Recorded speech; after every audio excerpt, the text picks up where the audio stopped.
எங்கேயோ ஒரு ஆர்கனைசேஷன்ல மிகப்பெரிய ஒரு கோட்டையை விட்டுட்டாங்க. கூட்டம் கூடுறது பிரச்சனை கிடையாதுங்க.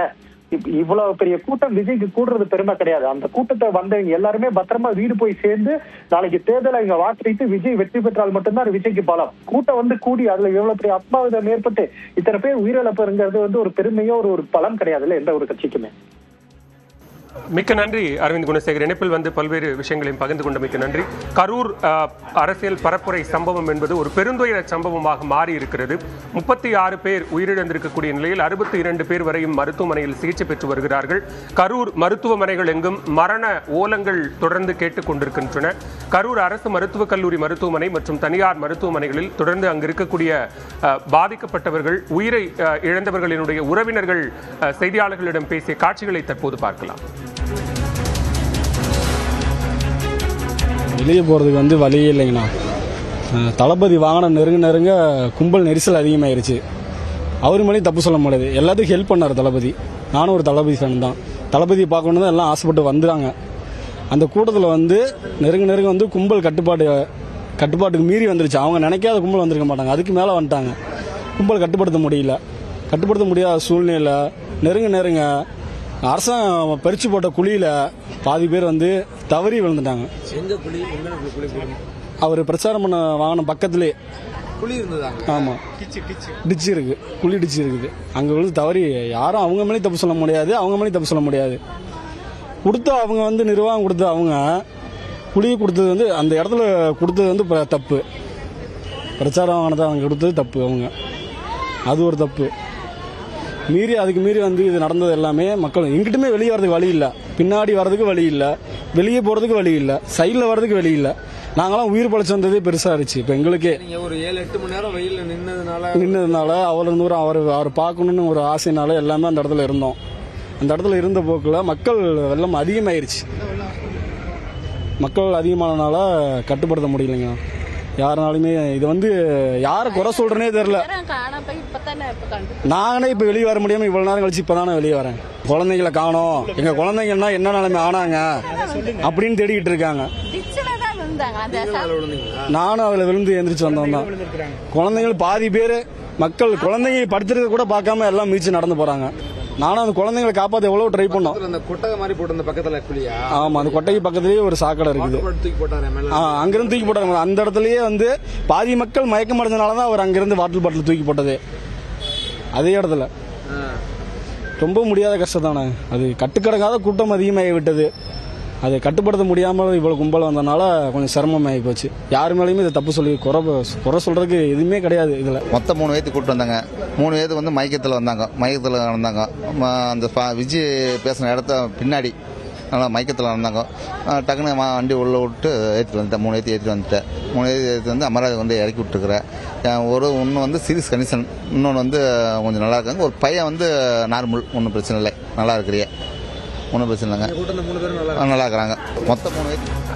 கரூரில் நடைபெற்ற தாவேக்கவினுடைய பரப்புரை கூட்ட நெரிசலில் சிக்கி உயிரிழந்தவர்களினுடைய உறவினர்கள் மருத்துவமனைகளிலிருந்து பேசிய அந்த காட்சிகளை பார்த்தோம். 36 பேர் இதுவரைக்கும் உயிரிழந்திருக்கக்கூடிய நிலையில் 62 பேர் இந்த நெரிசலில் சிக்கி கரூர் அரசு மருத்துவக் கல்லூரி மருத்துவமனை மற்றும் தனியார் மருத்துவமனைகளில் சிகிச்சை பெற்று வருகிறார்கள். இந்நிலையில் இன்று நள்ளிரவு 1 மணிக்கு முதலமைச்சர் மு க ஸ்டாலின் தனி விமானம் மூலமாக கரூர் புறப்பட்டு சென்று மருத்துவமனைகளில் பாதிக்கப்பட்டிருக்கக்கூடியவர்களை அனுமதிக்கப்பட்டிருக்கக்கூடிய நேரில் சந்திக்க இருக்கிறார். அதே நேரத்தில் மத்திய உள்துறை அமைச்சகம் இந்த சம்பவம் தொடர்பாக மாநில அரசிடம் அறிக்கை கேட்டிருக்கிறது. அதேபோன்று உள்துறை அமைச்சர் அமித்ஷா முதலமைச்சரிடம் தொலைபேசி வாயிலாக பேசியும் நடந்த சம்பவம் தொடர்பாக ஆலோசனை என்பதை நடத்தியிருக்கிறார். உயிரிழந்தவர்களுக்கு குடியரசுத் தலைவர் திரௌபதி முர்மு, துணை குடியரசுத் தலைவர் சி பி ராதாகிருஷ்ணன், பிரதமர் நரேந்திர மோடி, உள்துறை அமைச்சர் அமித்ஷா, பாதுகாப்புத்துறை அமைச்சர் ராஜ்நாத் சிங் மற்றும் காங்கிரஸ் தலைவர் ராகுல் காந்தி உள்ளிட்ட பலரும் இந்த சம்பவத்திற்கு இரங்கல் தெரிவித்திருக்கிறார்கள். தமிழ்நாட்டை பொறுத்தவரைக்கும் மாநிலங்களவை உறுப்பினரும் மக்கள் நீதி மய்யம் தலைவருமான கமல்ஹாசன், நடிகர் ரஜினிகாந்த் உள்ளிட்ட பலரும் இந்த நிகழ்வுக்கான தங்களது இரங்கலை பதிவு செய்திருக்கிறார்கள்.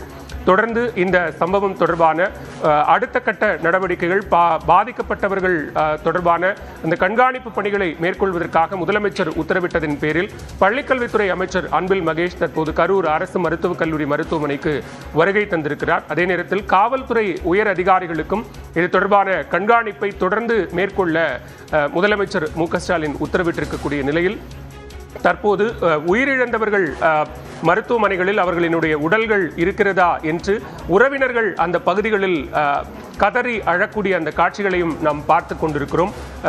யார் யார் வந்திருந்தார்கள், இந்த கூட்டத்தில் பங்கேற்றவர்கள் யார், அதில் உயிரிழந்தவர்கள் யார் என்பது தொடர்பான முழுமையான விவரங்கள், அதாவது குழந்தைகள் 16 பெண்கள் 12 ஆண்கள் என 36 பேர் உயிரிழந்திருப்பதாக தகவல் வெளியாக இருந்தாலும் அவர்கள் யார் யார், அவர்களினுடைய பின்புலம் என்ன, வயது தொடர்பான விரிவான விவரங்கள் இன்னும் கிடைக்கப்பெறாத காரணத்தால் அவர்களது உறவினர்கள் மருத்துவமனை வாயில்களில் கதறி அழுது கொண்டிருக்கக்கூடிய அந்த கோர காட்சிகளையும் நாம் பார்த்து கொண்டிருக்கிறோம்.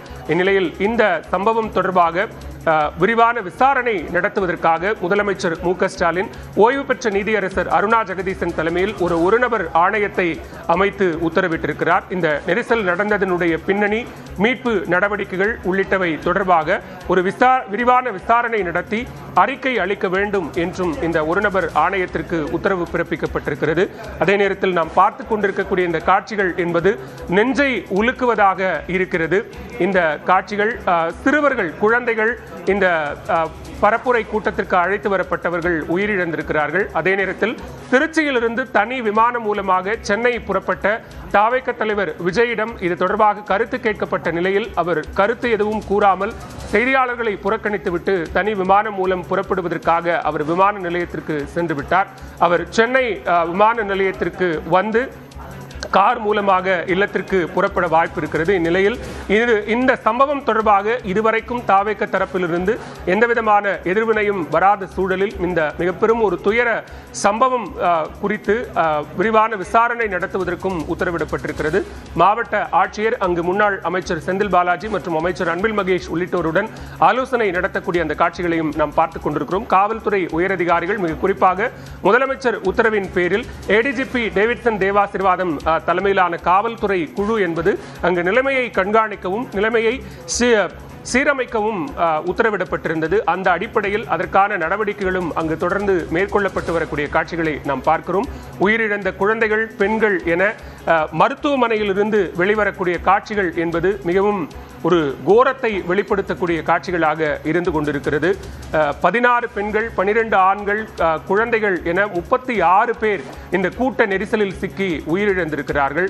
மேலும் 62 பேர் தனியார் மருத்துவமனைகளிலும் கரூர் அரசு மருத்துவக் கல்லூரி மருத்துவமனையிலும் தொடர்ந்து சிகிச்சை பெற்று வரக்கூடிய நிலையில் அங்கு உடல்களை கண்டு, அங்கு அடுக்கி வைக்கப்பட்டிருக்கக்கூடிய கூட்ட நெரிசலில் உயிரிழந்து அடுக்கி வைக்கப்பட்டிருக்கக்கூடிய உடல்களை கண்டு செந்தில் பாலாஜி மற்றும் அமைச்சர் அன்பில் மகேஷ் ஆகியோர் கண்ணீர் விடக்கூடிய அந்த காட்சிகளையும் நாம் பார்க்கிறோம்.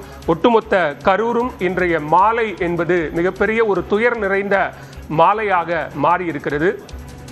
கூட்ட நெரிசலில் சிக்கி 36 பேர் உயிரிழந்த அந்த சம்பவம் என்பது மிகப்பெரிய ஒரு பெருந்துயராக மாறி இருக்கிறது.